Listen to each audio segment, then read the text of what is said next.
Então, pessoal, a Silvia já está chegando. Ela faz parte da Associação Empurrerê, né? Ela fazia parte do ESPN até pouco tempo. E ela tem bastante propriedade, né, dessa abordagem. Gente, primeiro, boa noite.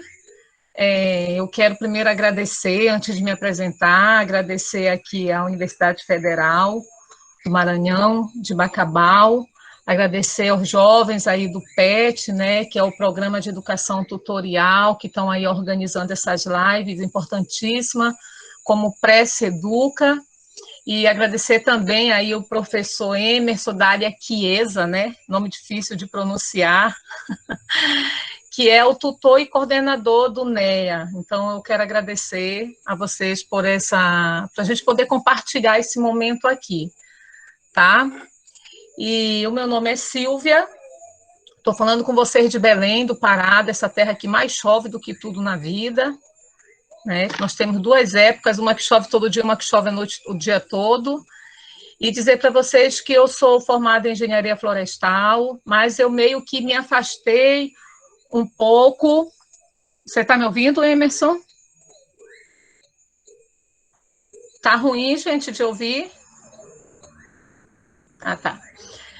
Então, eu formei em engenharia florestal pela Universidade Federal Rural da Amazônia, aqui em Belém, mas depois de formada, eu fui me afastando um pouco dessa questão mais técnica da engenharia florestal e acabei entrando nessa discussão mais social, né? Porque as áreas agrárias e as engenharias, né, elas dialogam com a questão social, mas a universidade não nos forma para isso. Eu não sei se só é eu que compartilho isso, essa inquietação, mas eu acredito que a universidade ainda não nos foca no mercado de trabalho para atuarmos junto a povos e comunidades tradicionais, para trabalharmos mais direcionado a essas questões de direitos territoriais e tudo. Ela nos forma para trabalhar com grandes empresas. E eu acabei aí sendo meio que uma ovelha negra e partindo para outras áreas, né? Então, já tem uns 10, 15, uns 14 anos aí que eu estou atuando junto a organizações de base social. Há pouco tempo a gente está aí com a Ipoerê, que é uma consultoria socioambiental, onde a gente também tem essa identidade de trabalhar com as questões das comunidades e povos tradicionais, e estou feliz aqui de poder fazer essa troca de conversa com vocês. Gente, olha só, eu sou muito acostumada a trabalhar assim naquelas rodas de conversa presencial. Essa coisa aqui de internet é uma coisa muito nova, uma coisa que a gente está aí aprendendo. Eu sou lá do tempo da máquina de datilografia, mas vamos lá que eu acho que vai dar certo. Como é que a gente vai se organizar aqui nessa nossa roda de conversa? Eu conversei muito com o Railson, então, assim, não vai ter um momento de debate, não. Eu acho que o importante é a interação.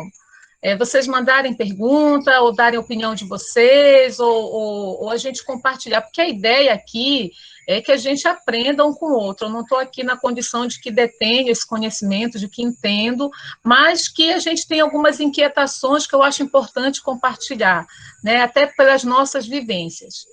Então, fica aberto aqui para qualquer momento vocês falarem. Tem momentos que eu vou pedir algumas opiniões para vocês e vou perguntar algumas coisas e para que a gente tenha uma troca legal que vocês possam ir respondendo na medida do possível, ok? Então, gente, eu não consigo ouvir o retorno, então eu vou dar continuidade à nossa conversa.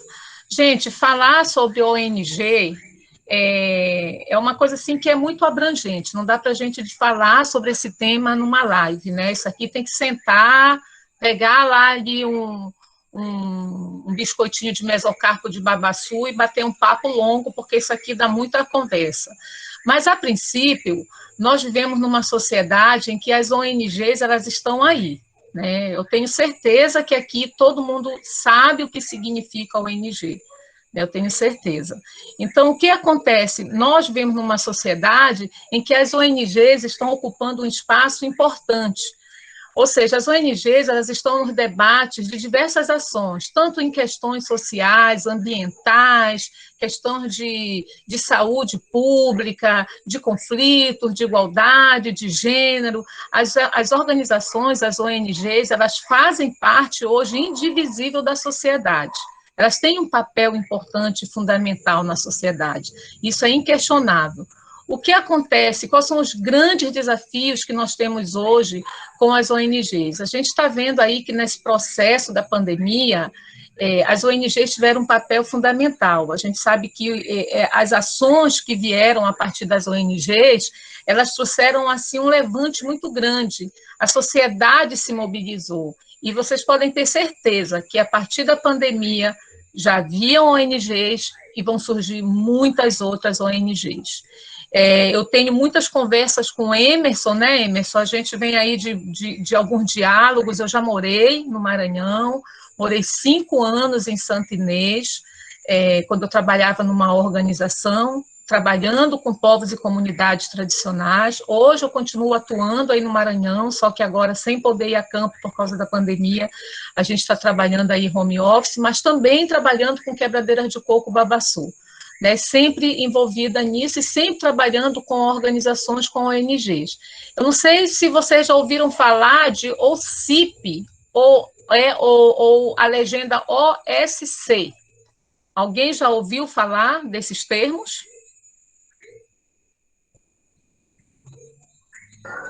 Não, né? Ruth não ouviu. É só levantar a mãozinha aí, quem nunca ouviu, que eu vou olhar aqui. Só para a gente interagir nessa conversa aqui, gente.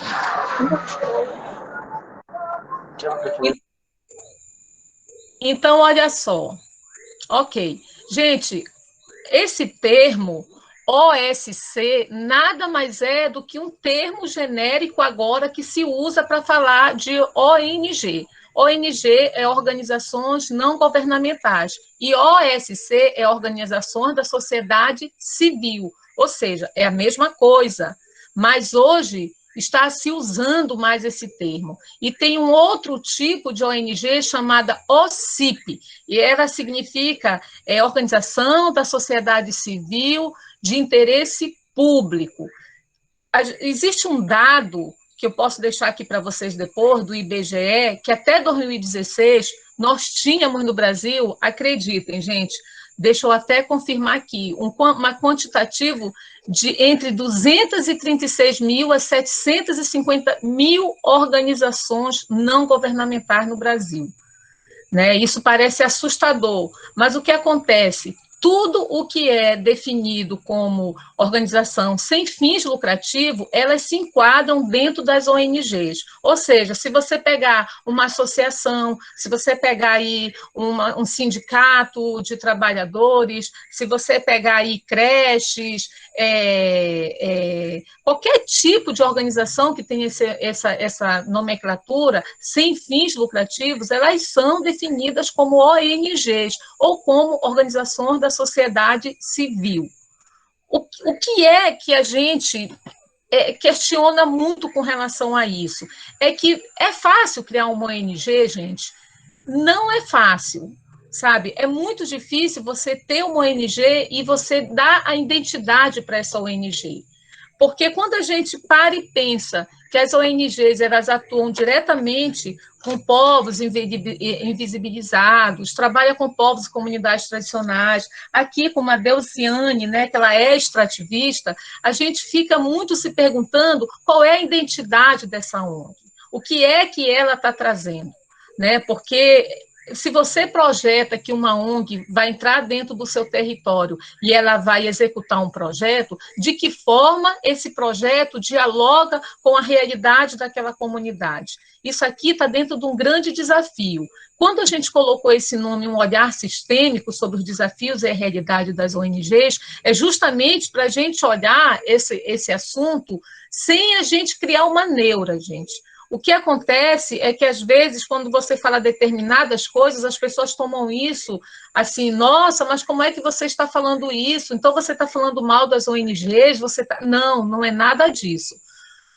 Quando a gente fala nesse olhar sistêmico, a gente está usando aquela mesma dinâmica da árvore dos problemas. As coisas a gente não pode olhar só aqui, a gente tem que olhar no entorno dela. Então, se nós temos aí um universo de milhões de ONGs, a gente tem que trazer para dentro dos nossos diálogos a preocupação de como essas ONGs estão chegando até a gente. Tá, a Ruth tem uma pergunta aqui sobre como se forma uma ONG. A gente vai já responder. E aí, gente, o que acontece? A gente não está aqui para crucificar e nem para dizer que está certo ou errado. É lógico e evidente que as ONGs elas têm papel fundamental. Elas são importantíssimas para dar visibilidade para aqueles grupos que são criminalizados, para garantir território, para trazer benefícios. São importantes, porque a gente tem 2 veículos de chegar recursos até aquelas pessoas que precisam. Ou é via projetos do governo federal, ou é via organizações da sociedade civil sem fins lucrativos, as ONGs. E aí, quando a gente para e você vê que as ONGs elas executam projetos, por exemplo, de compensação ambiental, como tem dentro do território do Maranhão a VAG, a gente se preocupa um pouco quando esses projetos chegam até a comunidade e o que é que eles trazem. Eu vou dar um exemplo aqui para vocês. Por melhor e por mais boa vontade que a gente tenha, a gente traz mudanças enquanto organização da sociedade civil não governamental para as comunidades dos territórios tradicionais. Por quê? Se a Delciane lá ela é extrativista, ela tem uma forma de fazer o seu extrativismo, é lógico que eu, enquanto ONG, eu preciso elaborar um projeto que tem um financiador lá atrás que está financiando e que ele precisa que eu apresente para ele resultados. Então, se eu preciso apresentar resultados, a gente sabe que tem que responder algumas obrigações. A extrativista, se for, por exemplo, fazer uma unidade de beneficiamento, ela não vai mais poder quebrar o coco dela sentada ali no chão, com um porretezinho, botando o coco de molho ali em qualquer vasilha. Ela vai ter que atender um edital, vai ter que atender a vigilância sanitária, então a gente traz mudanças. Lógico, Silvia, mas essas mudanças não são boas?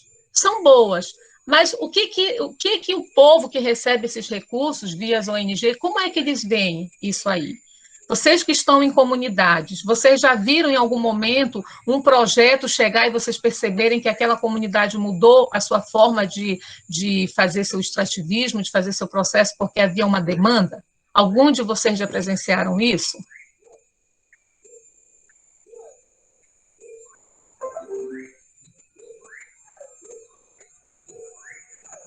Hein? Eu não consigo... Ok. Tá. Mais alguém?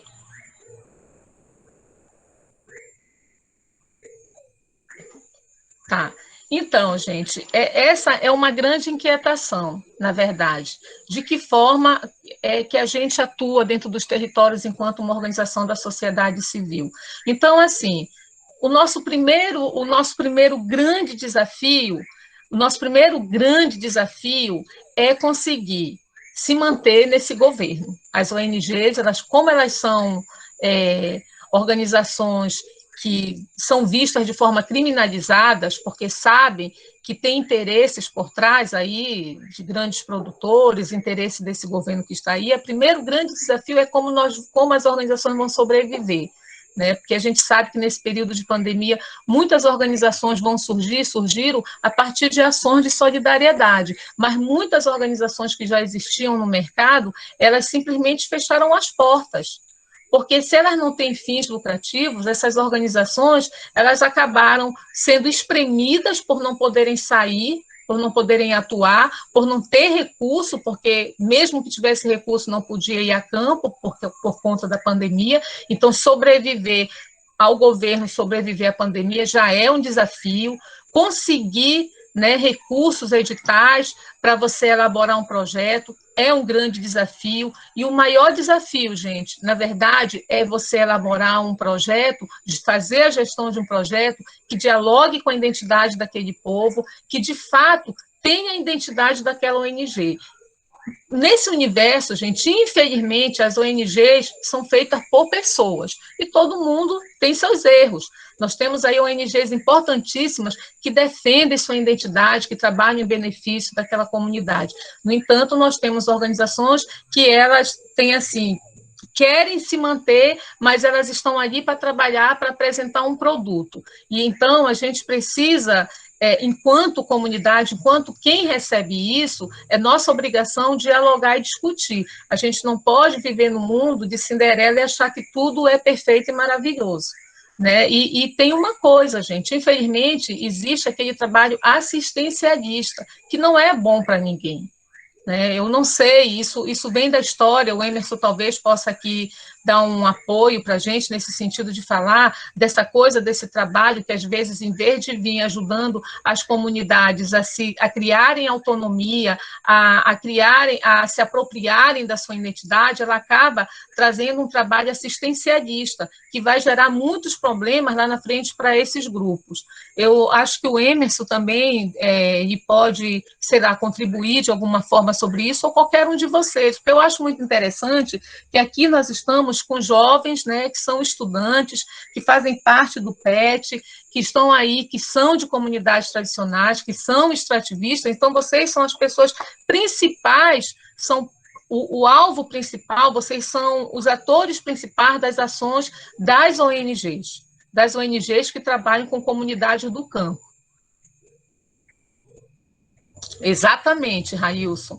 Assistencialismo não é bom, mas o que acontece, Railson? Qual é o grande problema? O assistencialismo ele traz uma história de que às vezes as pessoas se acomodam, não é a gente não está dizendo aqui que todo mundo se acomoda, mas esse processo histórico que a gente teve de assistencialismo através das políticas do governo que vieram, isso trouxe e até hoje gera um grande problema. Às vezes você chega dentro de um grupo que você quer que eles criem autonomia, mas existe muito problema. Eu estou falando para vocês porque eu já vivenciei isso na pele. Porque o que acontece? Quando você promove o assistencialismo, você deixa com que as pessoas achem que, não, isso para mim está bom, isso aqui que você está me dando é o suficiente, isso aqui para mim é o importante, e acaba que a pessoa vira escravo disso, porque ela vai receber aquilo que o outro quer dar e ela nunca vai ter autonomia. Então, é isso que você falou, Railson, é muito importante, que ter autonomia é a saída. Mas como é que a gente cria autonomia? Se as pessoas estão acostumadas ao assistencialismo? É um desafio. Infelizmente, até hoje, nós temos organizações. Gente, a todo momento quero dizer para vocês aqui, não é crítica, isso aqui é um debate construtivo. Nós temos alguns movimentos que, em vez de construir esse processo de autonomia, infelizmente, eles trazem para as pessoas conflitos. Eu vou dizer para você que trazem conflitos, porque fala para as pessoas que, por exemplo, não, você tem que aceitar isso porque as coisas são assim, ou então radicalizam as coisas. Quem está lá na ponta, quem está dentro do campo, é aquela pessoa que está esquecida da política pública, da gestão pública. Então, esse processo de que chega via projeto, quem chega dentro de uma comunidade, ela tem que ter uma postura, e eu estou todo o tempo falando para vocês, a identidade de uma organização, ela é fundamental para a sobrevivência, não só das ações que ela vai executar dentro daquele grupo, mas fundamental para a sobrevivência da cultura de um povo. Então, eu acho que esse debate aqui, ele é importante para que vocês olhem agora um pouquinho mais esse movimento das organizações e que a gente não olhe que tudo é muito perfeito. Né? Quem está recebendo vê as coisas de uma forma, mas quem executa vê de outra. Então, assim, eu gostaria de ouvir o que vocês têm para falar, o que vocês entendem sobre as ONGs, se alguém aqui já participou de uma ONG, se conhece alguma história, eu acho que é importante essa troca aqui de experiência entre a gente. Talvez possa abrir a câmera, né, Railson, para falar, ou o microfone, em vez das mensagens. Exatamente, pessoal. Então a gente pode, como a gente está um número aqui bem, não é bem reduzido, né? A gente tem 16 pessoas aproximadamente. Então a gente pode abrir a câmera para fazer nossas contribuições. Então podemos abrir a câmera, tá? E aqui eu já tinha colocado o papel das escolas nesse processo, né? De tocar as comunidades um pouco assim, autossustentáveis, né? É uma coisa que já vem sendo trabalhada um pouco a gente pode falar mesmo no movimento de base, né, das escolas, um pouco assim, de trazer essa ideia de tornar os alunos protagonistas desse processo, né, de tornar as comunidades um pouco autônomas. E, Railson, quem faz esse processo com vocês? É a própria UFMA, é a universidade, ou vocês têm nesse processo alguma ONG atuando?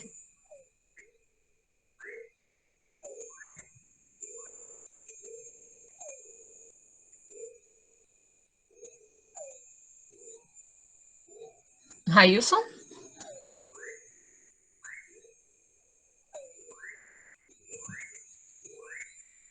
O Railson caiu a conexão dele, Silvia. Ah, caiu. Tá, ok. Mas, então, é importante a gente compartilhar, gente, aqui, para que a gente possa tornar a conversa mais participativa. Se vocês têm alguma experiência, vocês que são mais jovens, como é que vocês veem hoje a atuação ou o movimento dos mais antigos, quando você vê que tem uma ONG trabalhando no território? Porque a maioria das comunidades rurais, de alguma forma, já receberam um projeto, seja recurso federal, ou seja recurso que veio via compensação por uma empresa que está dentro do território, ou é um projeto que a associação conseguiu. Como é que vocês enxergam, ou se vocês já presenciaram, ou se vocês já ouviram os pais de vocês falarem sobre como foi esse processo, o processo de uma organização de fora trabalhar dentro do território com assuntos que são daquela comunidade? Olá, Luciana. Olha, é assim, na minha comunidade, onde atualmente eu moro, eu ainda não percebi um projeto desse. E também meus pais, eles nunca comentaram sobre esses projetos, mas já vi, por exemplo, associações, né, de trabalhadores na comunidade que já conseguiram projetos, por exemplo, das casas, né, o projeto é Minha Casa, Minha Vida, onde foi uma associação com a ajuda da associação. Sei também que é um projeto, né, mas só que através da associação que ele foi em frente, ou seja, que a comunidade conseguiu, porque todos nós sabemos que precisava de um número de pessoas, de uma associação, para poder vir o projeto, e através dessa associação foi que conseguimos esse projeto dessas casas. E em questão, assim, das ONGs, o que a gente entende, né, das ONGs, assim, o que você já falou, né, que é uma organização sem fins lucrativos, é também assim muito importante para a população, principalmente no propósito de desenvolver ou de tentar mostrar soluções para problemas latentes da comunidade, da região, nas diversas esferas, tanto na educação, como sobre a pobreza, sobre o meio ambiente, saúde, até mesmo sobre a cultura do lugar, sobre a questão de lazer da comunidade. E eu não abri minha câmera para ver se minha internet não fica oscilando tanto, viu? Tá, tranquilo, tranquilo, Daciane. Mais alguém?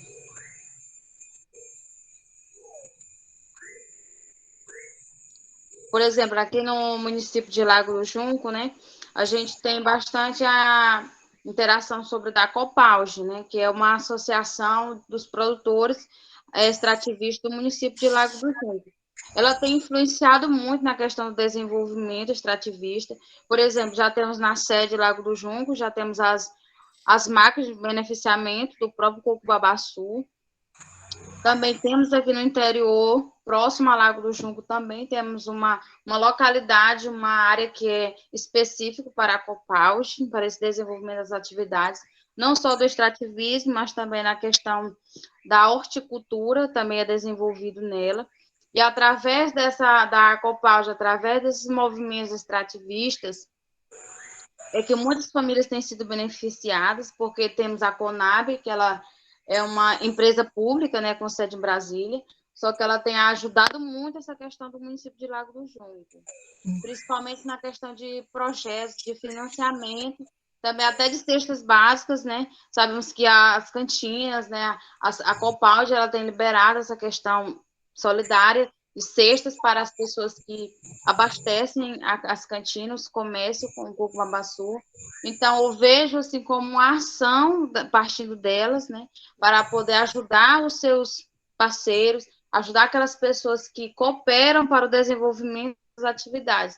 Eles não têm abandonado os produtores, ou seja, têm até mesmo desenvolvido palestras, seminários sobre a questão do desmatamento, sobre a questão das queimadas, os raleamentos entre as palmeiras, o que a gente deve fazer, porque sabemos que precisamos, né? Às vezes os grandes fazendeiros ou pequenos mesmo destroem as matas, mas tudo isso eles têm feito um papel muito importante, que é de informar qual que é o raleamento, quanto o espaçamento de uma palmeira para o outro, quantas palmeiras eu devo derrubar em uma área, porque nem devo, mas preciso, né? Tudo isso ela tem dado apoio e incentivado e também informações sobre isso. Entendi. Então, gente, deixa eu ver aqui que eu não estou enxergando. Mais alguém? Eu conheço bem a Copalge, eu trabalho belíssimo. O que a gente tem falado sempre é exatamente isso. O grande desafio, gente, é a identidade dessa organização. Né? Você pode, você tem que olhar a organização, de que forma ela está atuando. A Copalge tem um trabalho belíssimo. A Copalge conseguiu tirar as pessoas que viviam dependendo dos donos de terra, que compravam dentro dos comércios, vivia ainda naquele sistema de escravidão. Teve uma sacada fantástica aí, que foi criar as cantinas, onde as pessoas vão lá, vendem as suas amêndoas, e a forma de troca é amêndoa, né? Eles dão amêndoa e a Copalge fornece produtos de primeira necessidade. É assim que funciona a Copalge, não é? E aí as pessoas, inclusive, têm um lucro em cima daquilo que a Copalge ganha durante o ano, com tudo que ela vende, inclusive exporta óleo, né, para a França. É muito conhecido o trabalho da Copalge. É isso que é importante que a gente entenda nessa conversa aqui da gente. Qual é a identidade? No universo de tantas ONGs que estão aparecendo, a gente sabe que tem dinheiro, que tem interesses, e então a gente tem que ver aquilo que de fato dialoga com aquela comunidade, com a necessidade dela, e nunca ser isso que o Railson falou, e que eu falei aqui, nunca ser um trabalho assistencialista, mas ajudar as pessoas a ter autonomia. Você não pode chegar num lugar e dizer assim, olha, esse dinheiro aqui é de um projeto, você tem direito, então está aqui, eu vou te dar um fardo de açúcar, eu vou te dar um fardo de arroz. Ou então você ensinar essa pessoa que produzir na terra é importante, que ele pode produzir o seu alimento de forma saudável sem estar se tornando escravo daqueles alimentos industrializados que vêm de fora.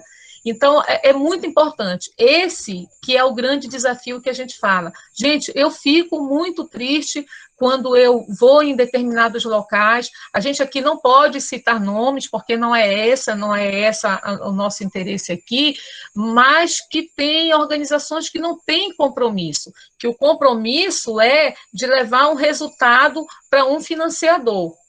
Entendeu? É de levar um resultado e ficar bem na foto com o financiador. E me preocupa quando uma organização chega dentro da comunidade e traz mudanças sem entender, por exemplo, olha, essa quebradeira de coco hoje aqui, a gente precisa atender uma vigilância. Infelizmente, nós temos órgãos públicos que eles não entendem a realidade dos povos e comunidades tradicionais, como a própria vigilância sanitária. É aquela coisa do dá lá e toma cá.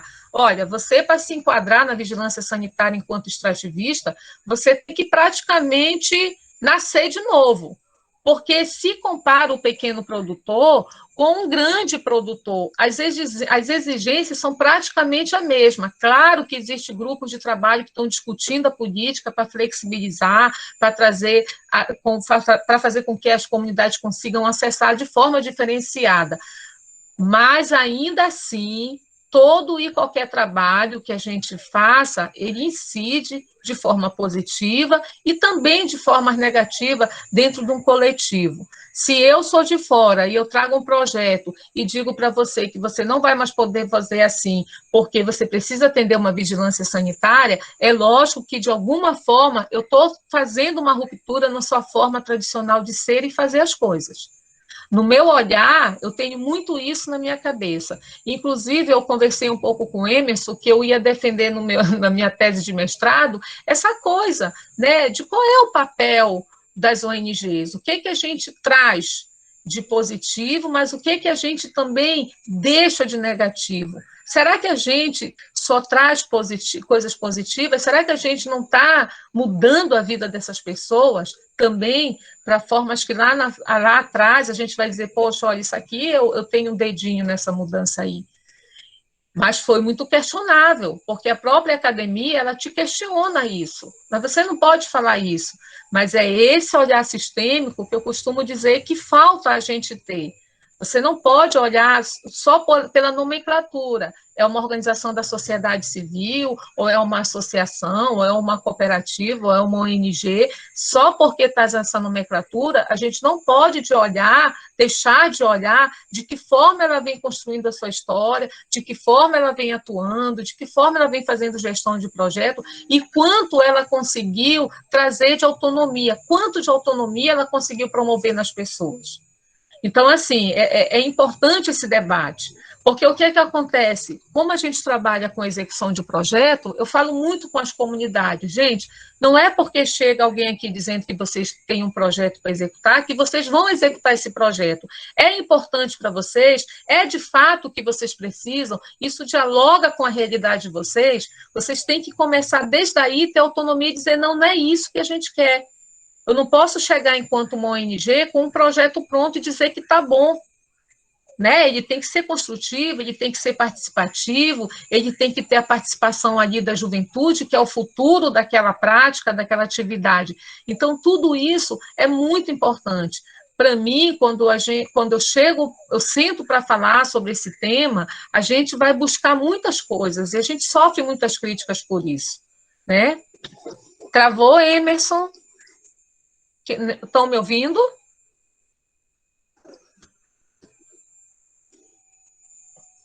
Gente? Oi, para mim tá ok. Você tá me ouvindo? Estão ouvindo. É porque o Emerson botou aqui que travou, eu pensei que eu parei assim, ó. Eu pensei que eu tinha parado assim. Tá bom. Então, gente, eu acho que esse debate, ele precisa ser feito. Para vocês que trabalham com os povos, que trabalham com comunidades tradicionais, com comunidades do campo, e que estão se transformando em agentes transformadores, a gente tem que ter a percepção e a postura da crítica. Né? E as críticas, elas são sempre produtivas e devem ser construtivas. A gente percebe... Eu fiz uma pergunta assim, vocês acham que é fácil formalizar uma ONG? E quem foi que me perguntou como é que formaliza uma ONG? Foi Delciane? Delciane? Quem foi que me perguntou? Não foi eu, professora, foi a Ruth. Ah, foi a Ruth, né?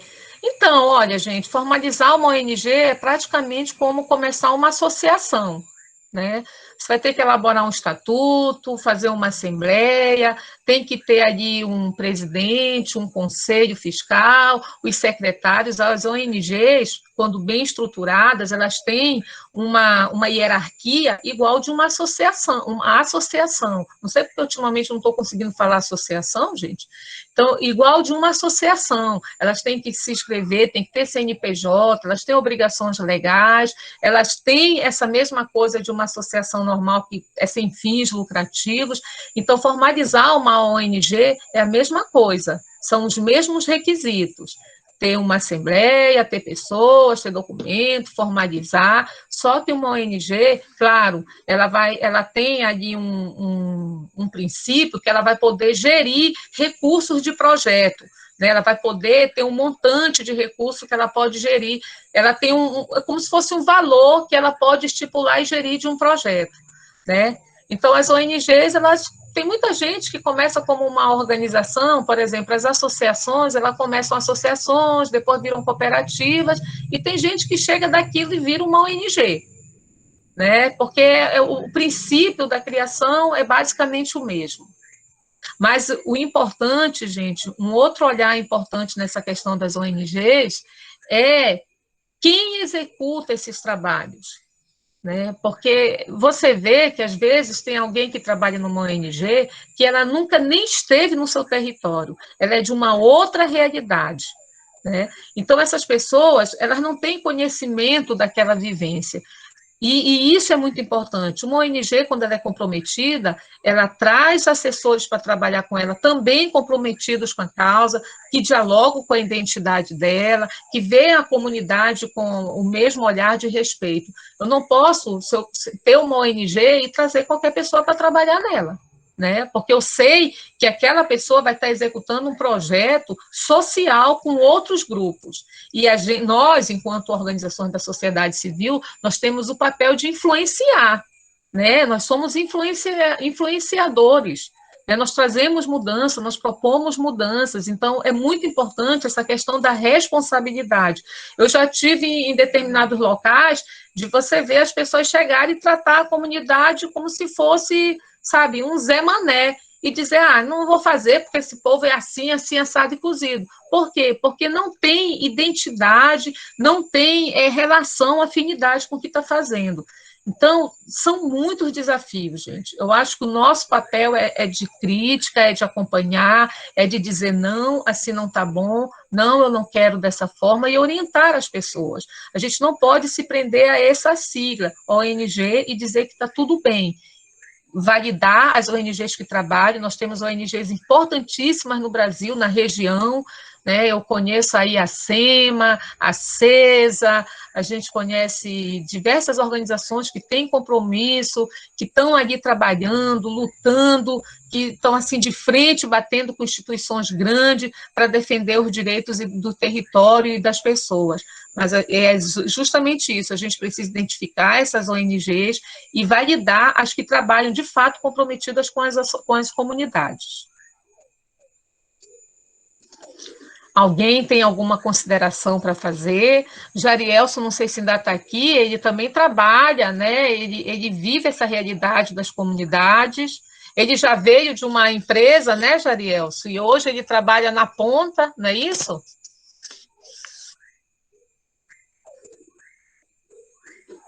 Não consigo ver se o Jarielson está aqui.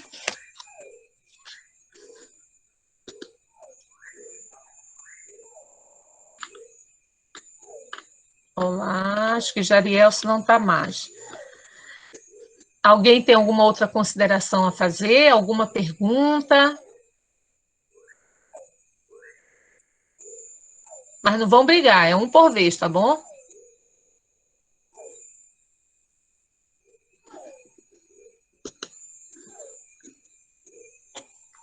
A Yasmin aqui, Yasmin Dantas, né? Só está sorrindo. Gente, olha só. Silvia, eu tenho uma pergunta. Eu não sei se eu vou me expressar bem. Uhum. Com relação a, por exemplo, a ActionAid. A ActionAid, ela é uma ONG. Sim. E aí eu sigo no Instagram, né, o perfil da ActionAid Brasil. E aí eu observo trabalhos a nível internacional também, né? E aí eu queria entender nesse sentido, assim, como que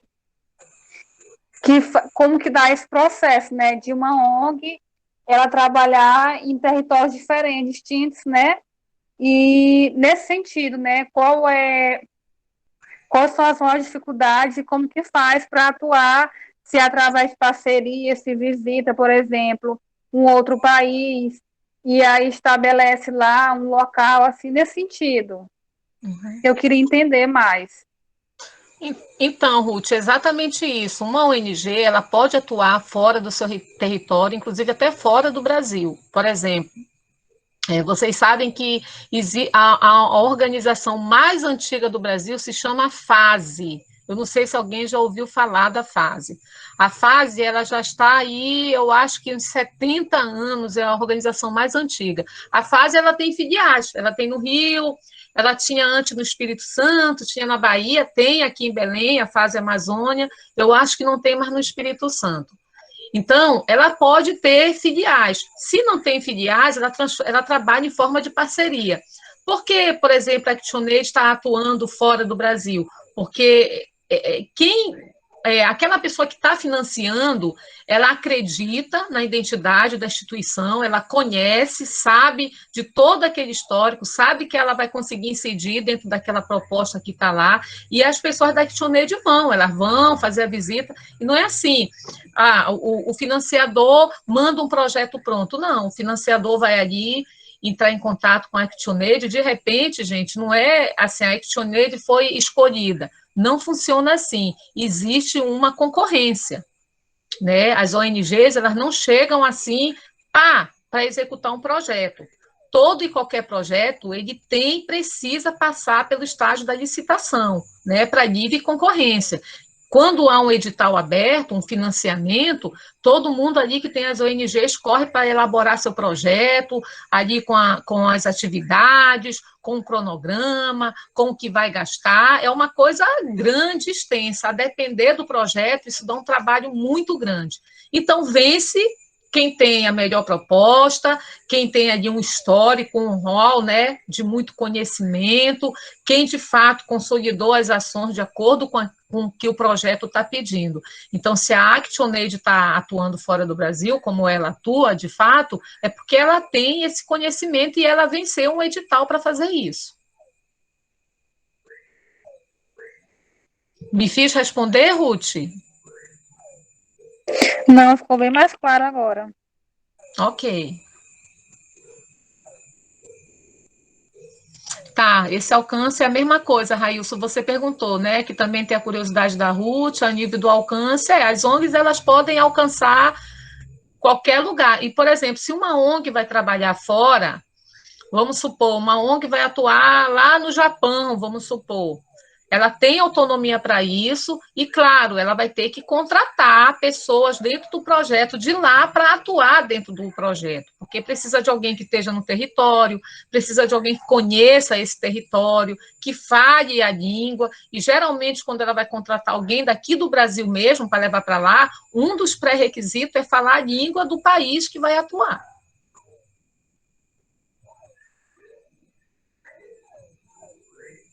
Bom, e se isso interfere na identidade da ONG, Railson, eu acho que não interfere. Eu acho que a identidade é uma coisa pessoal, ela está dentro da gente, né? Não muda. O que muda a identidade de uma ONG, que eu não digo nem o que muda, o que está implícito é a questão do caráter, de fato, da ONG. Infelizmente, nós temos organizações que, inclusive, respondem processo, porque se apropriam de dinheiro, ou não passam o dinheiro que era, de fato, destinado àquela comunidade para tal coisa. Infelizmente, existe, gente.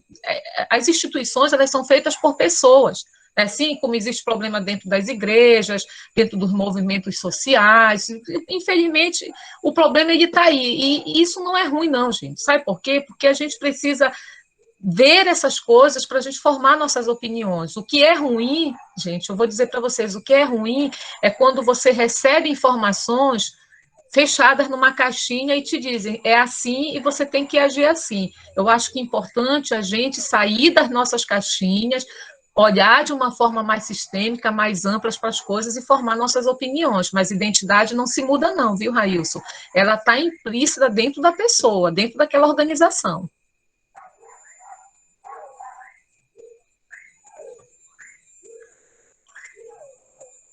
Mais alguém?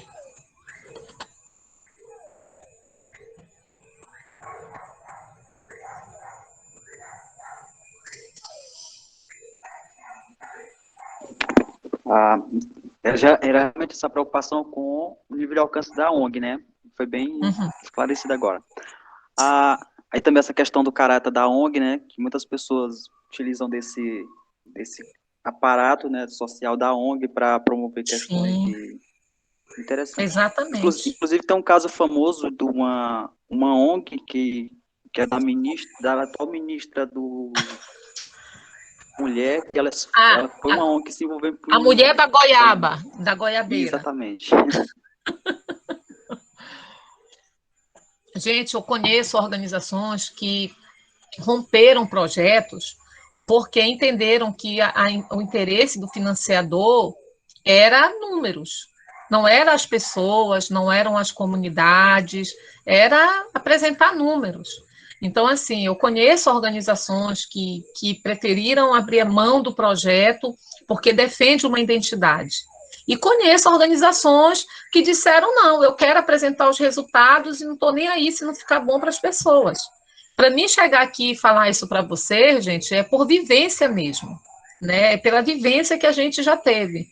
Eu já passei aí em algumas organizações, eu vou falar para vocês, infelizmente, em locais que você acha o mais impossível que aconteça, você vê coisas acontecerem que você diz, como assim que está acontecendo isso?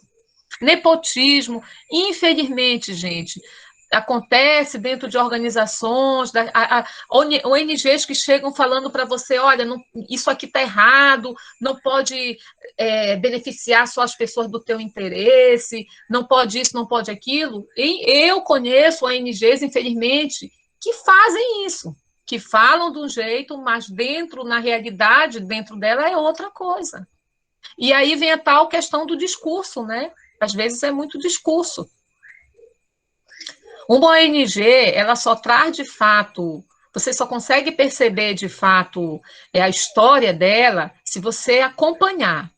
Você entra aí no site, vamos supor, aí da Copalge, você vai ver toda a história da Copalge. Gente, eu sou fã da Copalge. Eu acho essa estratégia da Copalge fantástica para dar autonomia, para tirar as pessoas daquele sistema de escravidão dos donos de terra, daquela dependência, né, de estar comprando 1 quilo de arroz e ficar devendo. Isso é vergonhoso no nosso país ainda isso.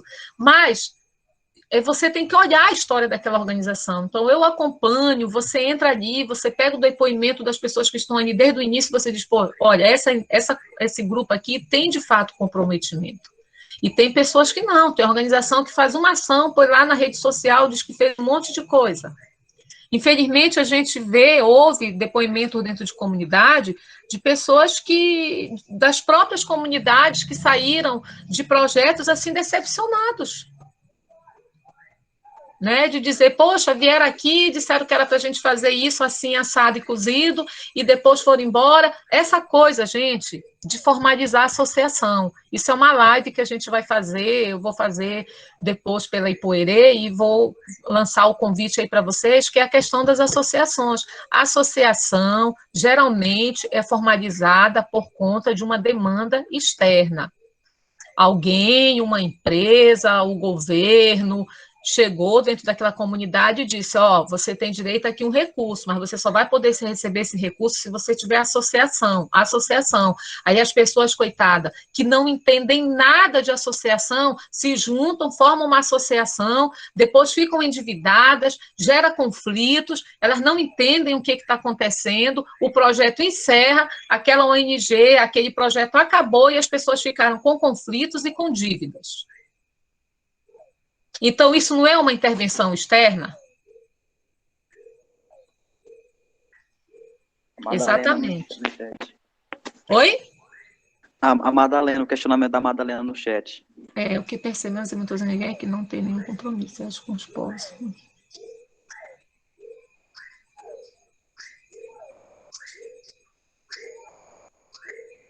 Exatamente, esse é um grande problema. Aí tem uma questão também, sabe, Madalena? Assim, eu já participei, eu já estive. Tem uma coisa assim, infelizmente, nós temos empresas dentro desse país, infelizmente, que nunca mais vão sair. É um fato, porque elas têm apoio internacional, elas têm apoio do governo, elas recebem incentivos, elas não vão mais sair do território. Infelizmente, não vão sair. Eu acho que a grande frente de luta hoje, os povos eles já são muito criminalizados. Você tem que lutar com as suas armas do direito, você tem que conhecer seus direitos e enfrentar, né, cobrando seus direitos. Porque, por exemplo, a gente vê aí na notícia todo o tempo, alguém, um indígena, uma quebradeira de coco, um extrativista, sei lá quem, foi enfrentar uma empresa e amanhece morto dentro do mato no outro dia. Então, infelizmente, não se pode mais lutar assim. Você tem que conhecer seus direitos, você tem que lutar por eles. E, de fato, existem muitas ONGs que elas recebem recursos, não é que elas recebam, você tem que fazer um trabalho de tem um nome aí, executar um projeto por uma compensação. Existiu muito. Agora, quando teve aí Brumadinho, Mariana, essas coisas, imagina o montante de dinheiro que vai sair, o montante de dinheiro que caiu assim, né, que para a gente não consegue atinar, que não vai pagar a vida das pessoas e nem os danos ambientais, mas que vão ser 99% desviado. Quem menos vai receber vai ser aquelas comunidades que precisavam. Ou seja, via ONG que não tem identidade nem compromisso, ou seja, o governo que vai receber esse dinheiro. Infelizmente, o grande problema é a corrupção. Fazer uma intervenção aqui agora. Chega a ser cômico, né, nas redes sociais. A gente vê, quando você está tratando de uma ONG, a pessoa perguntar: você recebe dinheiro das pessoas que governam? Teorias da conspiração, que eu acho que está presente no imaginário das pessoas, essa imagem de preconceito com relação a algumas ONGs, né? Principalmente essas ONGs ligadas à questão indígena, à questão das comunidades tradicionais. Eu queria, assim, saber do ponto de vista, e o outro questionamento é em relação a alguma ação sua enquanto, aqui eu me refiro à parte da consultoria, que foi recusada devido a ver que aquilo não tem, assim, não seria produtivo. Aqui eu trago o exemplo da região do Médio Mearim, que a associação, ela em questão da criação de gado para pequenos produtores, né? E hoje a gente vê que foi um fiasco aquilo não foi benéfico para a nossa geografia, a gente não tem essa característica do território propício à criação de gado, à criação de pontos, né? A questão desse preconceito que paira sobre as ONGs que trabalham com comunidades tradicionais, e relacionado a essa questão das propostas, né, das proposições das associações para fazer essa parceria com as ONGs. Então, as ONGs, elas só são criminalizadas igualmente os povos, né? Eu vou dizer para vocês, eu trabalhei 5 anos no ISPN, no Maranhão, né? Inclusive de um trabalho belíssimo do ISPN, que eu conheci o Emerson aí nas caravanas, né, Emerson? Enquanto a gente estava nesse preparatório, quando eu saí de Belém, eu trabalhava na Fase Amazônia em Belém, e quando eu fui chamada para trabalhar no ISPN, não só eu, mas muita gente, assim, nós fomos quase fuzilados, porque o trabalho era executar uma condicionante ambiental da Vale. O que significa isso? Quando uma empresa como a Vale, por exemplo, ela vai expandir a ferrovia ou fazer qualquer uma ação, ela precisa responder às condicionantes ambientais, ela precisa ali fazer vários diagnósticos, ela precisa ter EIA, RIMA, uma série de coisas, né? E devolver, né? Que a gente sabe que as compensações, elas não devolvem, né? Na realidade, não devolvem o que era aquela comunidade antes, mas é a forma de compensar. E aí eu lembro aqui do que a Madalena falou, né? Fiquei lembrando quando a Madalena botou essa inquietação, esse questionamento, me veio muito esse trabalho. E as pessoas dizem, poxa, mas tu vai trabalhar, tu vai fazer um trabalho que é da Vale? Não. O que a gente sempre respondeu enquanto instituição? Nós não estamos trabalhando para a Vale, nós estamos trabalhando para a comunidade. Por quê? Todo o recurso que for de direito dessas comunidades, nós vamos lutar para que eles recebam, e recebam da melhor forma possível. E todas as ações que vierem destinadas para essas comunidades vão ser da forma que eles quiserem. E a atuação lá era com povos e comunidades tradicionais, inclusive com grupos indígenas de recém-contato, como os Auá-Guajá, né? Então, quando isso aconteceu, nós fomos muito criminalizados, não só eu, mas toda a equipe técnica do ISPN. E aí aconteceram 2 coisas. Quando nós começamos a executar esse trabalho, nós percebemos que quem estava lá antes estava fazendo exatamente isso, Railson, um trabalho assistencialista. Nós chegávamos dentro das terras indígenas, as comunidades estavam recebendo fardos e fardos de arroz, feijão, óleo soja, um monte de coisa que o que estava acontecendo? A comunidade estava doente, a comunidade se acomodou porque recebia aqueles insumos, as aldeias completamente sujas, porque a gente já não tem um sistema de coleta de lixo na cidade, imagina no meio rural, né? Ainda mais em terras indígenas, e aí isso foi um problema. Mas como é que a gente mostrou que o trabalho de uma ONG comprometida pode ser importante? É quando a gente executa aquele projeto pensando no que é melhor para elas. Então, houve todo um processo de ruptura com essa questão do assistencialismo, e as tribos, elas ganharam autonomia, elas formaram os conselhos gestores, elas fortaleceram a questão dos guardiões da floresta. Assim, foi uma coisa bacana de ver que, por mais que o recurso veio via a Vale, mas ele foi executado de acordo e para a comunidade. Quando nós saímos de lá, foi muito difícil quando nós saímos, porque quem foi executar já não tinha a mesma responsabilidade. Quem foi executar o projeto era uma instituição que queria mostrar número para a Vale. Não tinha nenhum compromisso se estava bom, se não estava, como é que ficou. Então, assim, independente de onde vem o recurso, o que vai dizer se aquela ONG está atuando certo ou não é aquilo que a gente tem falado todo o tempo aqui, a identidade daquela ONG, é o compromisso e a responsabilidade. Quando foi que o ISPN saiu do trabalho com a Vale? Quando ela bateu o pé e chegou um momento que não dava mais os diálogos com a Vale, porque a Vale queria fazer as coisas de um jeito para a comunidade, a gente entendia que não era para ser daquele jeito, que eles mereciam era isso aqui, e aí virou uma briga, entendeu? Virou uma briga feia, porque a gente queria fazer o melhor para a comunidade e a Vale não queria.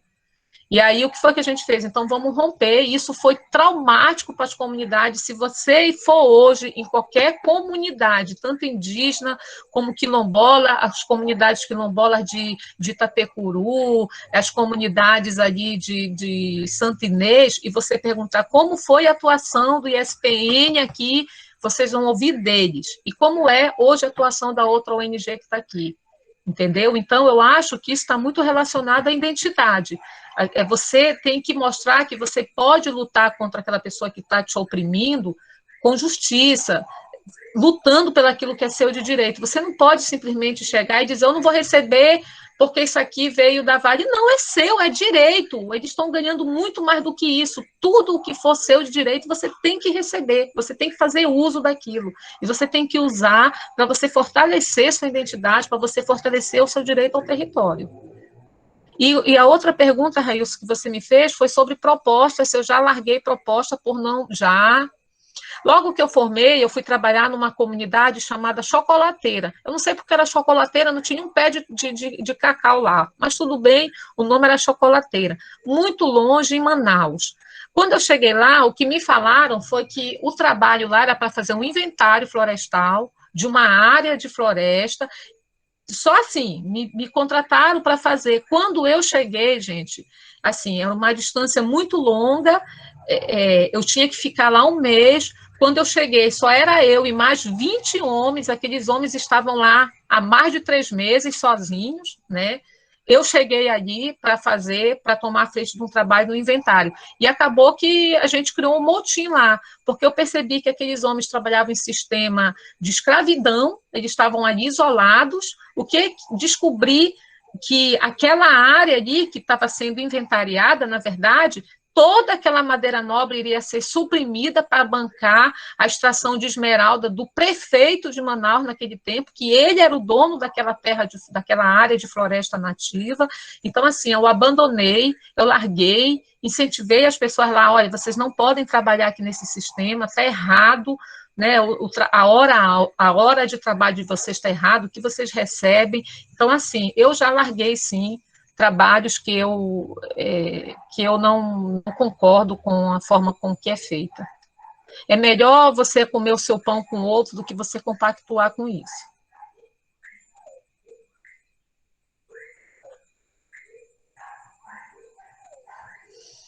Mais alguma pergunta? Emerson.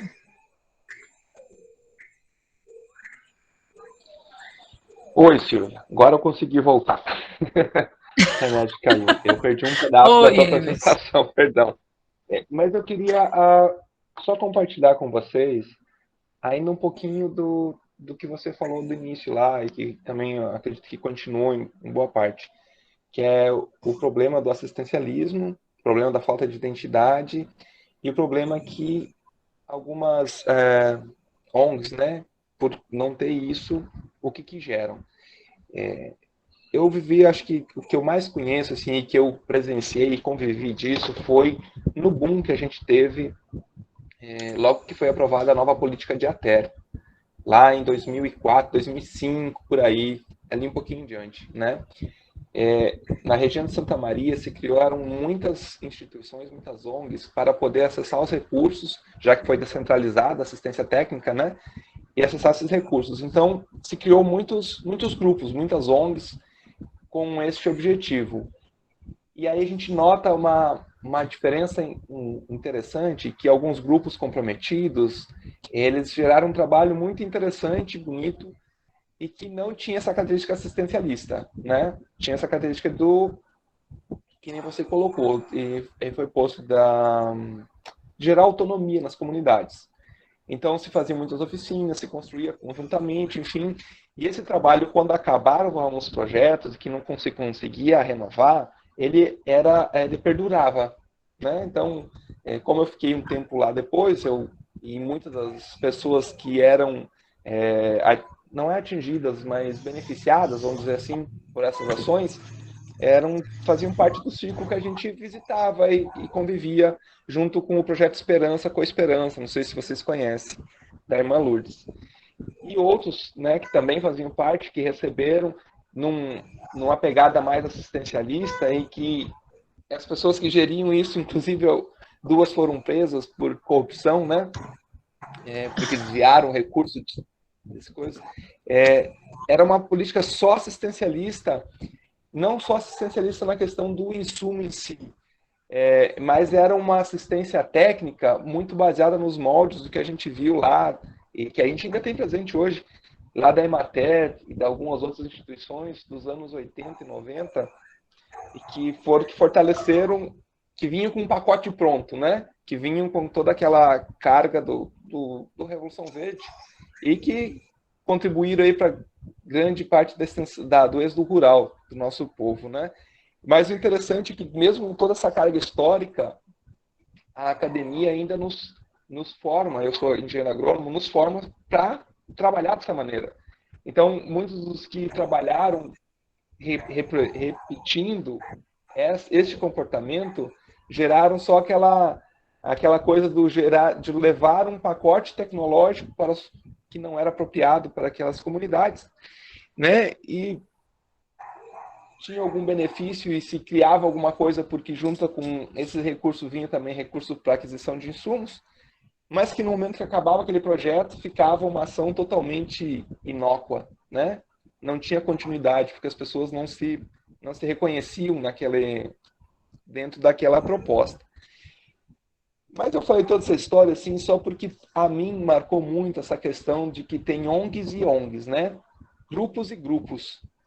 E que do mesmo fonte de recurso faziam trabalhos bem distintos e com resultados distintos também, né?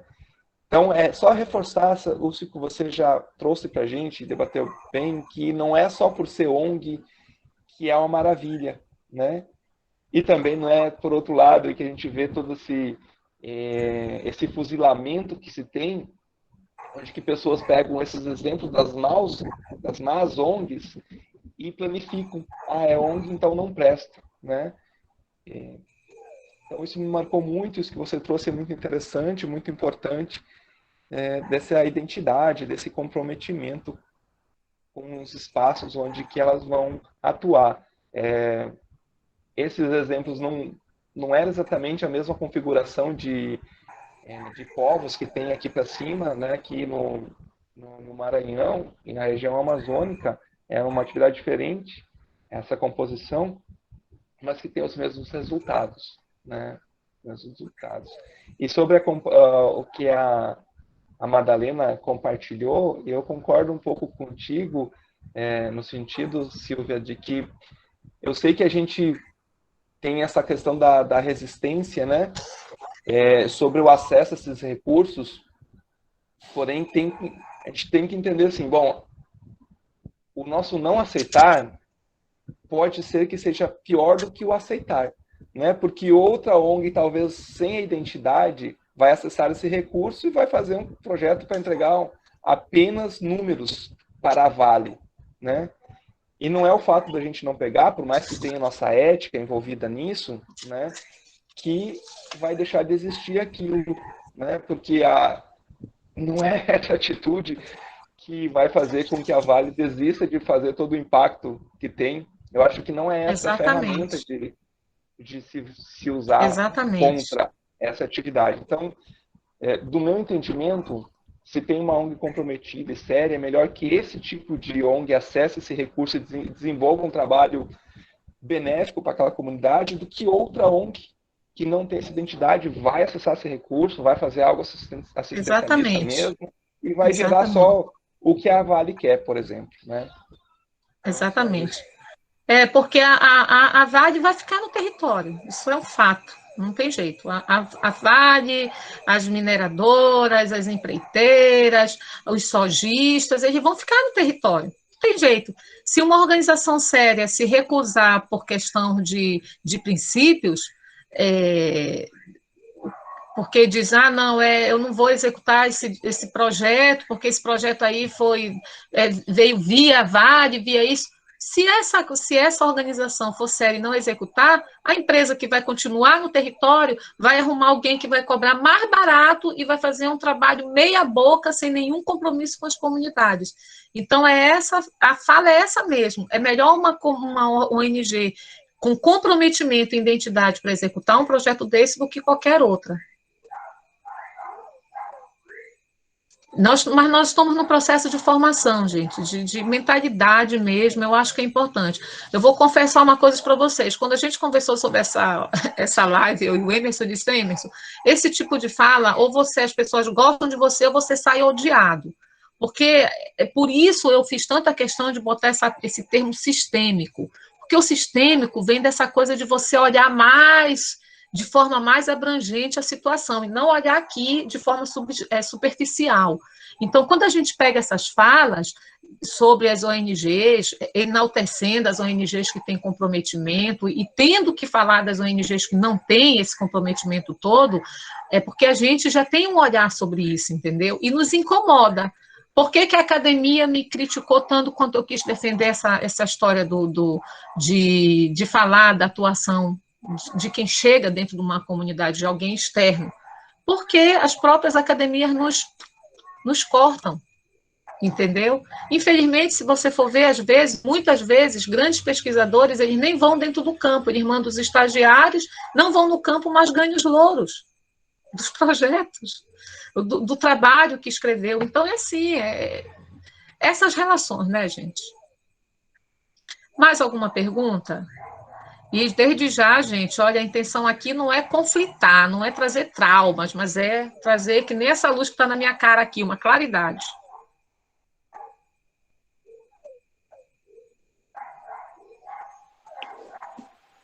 Então, pessoal, o microfone está aberto, a oportunidade está aberta para questionamentos,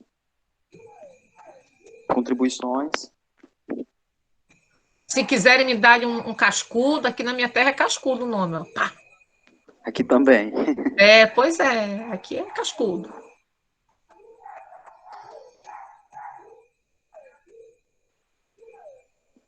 Mas não vão brigar para falar, por favor. A Silvia morou em Santa Inês, quase não saiu da região. Quase não saiu da...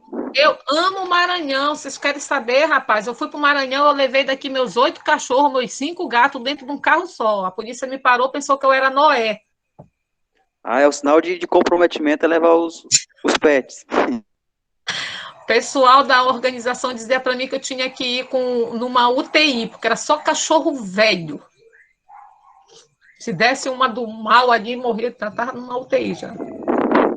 Eu adoro Maranhão, gente, eu vou dizer para vocês, eu já fiquei em trabalhos de organizações que eu percebia não ter comprometimento, mas eu só fiquei por causa dos grupos de base que eu acompanhava. Sabe aquela coisa que você diz, eu não vou sair, eu vou ficar aqui só para aquelas pernas, não escangalhar esse povo aqui, não deturpar a cabeça deles, não deixar eles aqui pior do que eles estão? Eu já fiz isso. Pode ter certeza que eu já fiz isso. De ficar...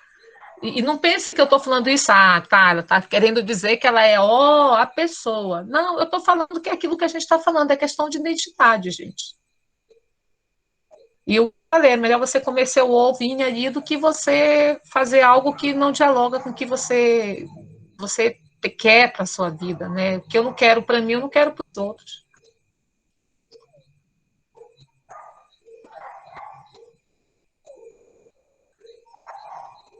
Dúvidas? Traumas? Traumas é ótimo. Existem umas histórias traumáticas com associações já. Associação é quase sinônimo de conflito mesmo. Já estou convidando vocês, dia 27, para a live sobre associação. Tem cada história que vocês vão rir muito sobre associação, gente. História que vocês só vão ouvir eu falando, que nem eu ouvindo, eu mesmo falar, eu não acredito que eu vi isso. Só para dizer para vocês que eu vi um presidente de associação ser enterrado com estatuto porque o filho dele disse que a associação era do pai dele. Esse é um exemplo bem... Não, mas brigas por renovação. Teve associações, o mais engraçado é que eles renovam muito rápido o estatuto. Um associado não ficou satisfeito com alguma coisa do estatuto. Vamos reunir para modificar o estatuto. Já vi esse caso de estatuto, você passar por muitas renovações em um período muito curto de tempo, assim. Infelizmente ou felizmente, a associação dá para virar um livro de comédia, de tragédia, tem muita coisa aí. Quando a gente for fazer a live, eu mando aí para vocês o endereço. Mas é isso, gente. Ainda temos mais alguma coisa para tratar. Isso é um assunto longo. Se alguém tiver alguma dúvida, depois pode mandar mensagem aí para mim, eu respondo. É como eu falei, eu não entendo tudo. Só mesmo aqui estou compartilhando algumas inquietações minhas, trazendo para vocês um pouco dessa minha vivência, entendeu? Nada de especialista. Talvez quem tivesse que estar aqui era o presidente de uma ONG, né? Mas... eu quero falar como alguém de fora, como alguém que trabalha, não que gerencia, né?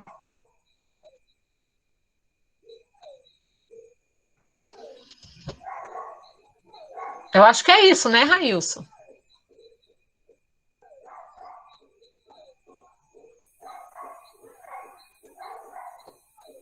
A Eunice quer falar alguma coisa. Eunice, à vontade.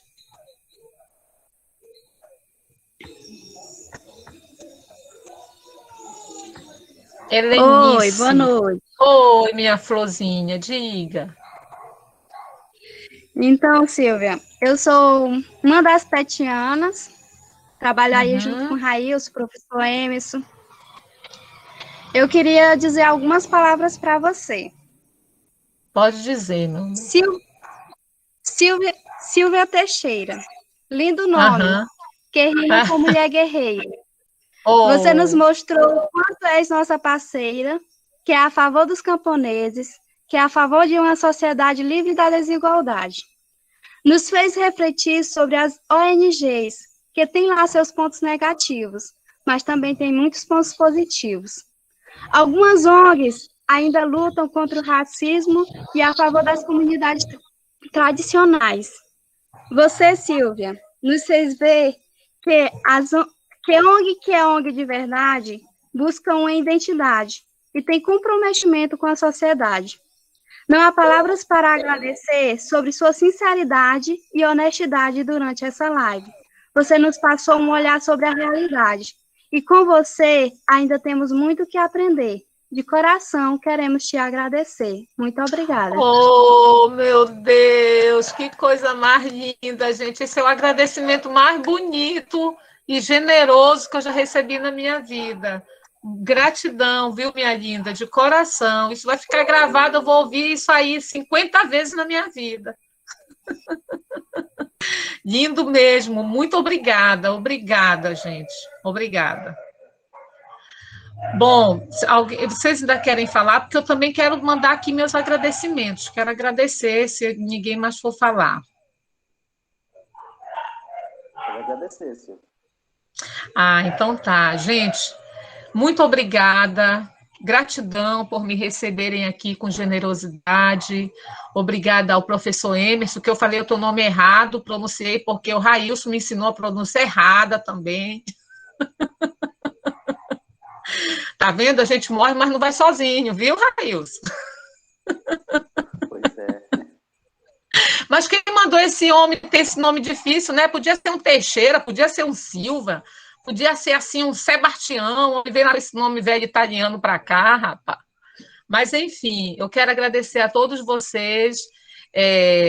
Para mim foi um desafio. Eu sou uma pessoa muito elétrica, eu gosto de estar no meio das rodas de conversa, eu sou muito afoita. Fiquei feliz com a quantidade de pessoas, porque eu sou uma pessoa que eu prezo pela qualidade, não pela quantidade, né? Eu acho que é isso aí. A gente pode ter aqui 12, 13 pessoas, mas eu sei que são pessoas que, se você planta uma semente, que se estão aqui até o final é porque absorveram alguma coisa, o assunto foi interessante, por mais que quem esteja aqui passando para vocês não seja assim uma entendedora, né, desse assunto, mas eu agradeço, né, do fundo do coração, e desejo tudo de bom para vocês, sucesso nessa jornada que não é fácil, dos 7 anos, sucesso nessa jornada, nessa luta aí, enquanto sociedade. Sejam críticos, defendam a ideia de vocês, mas lancem sempre esse olhar sistêmico sobre as coisas, avaliem, critiquem. A gente não pode deixar sermos calados pelas universidades, por outras ONGs, por outras organizações. Eu acho que é importante a gente se indignar quando as coisas não estiverem bom.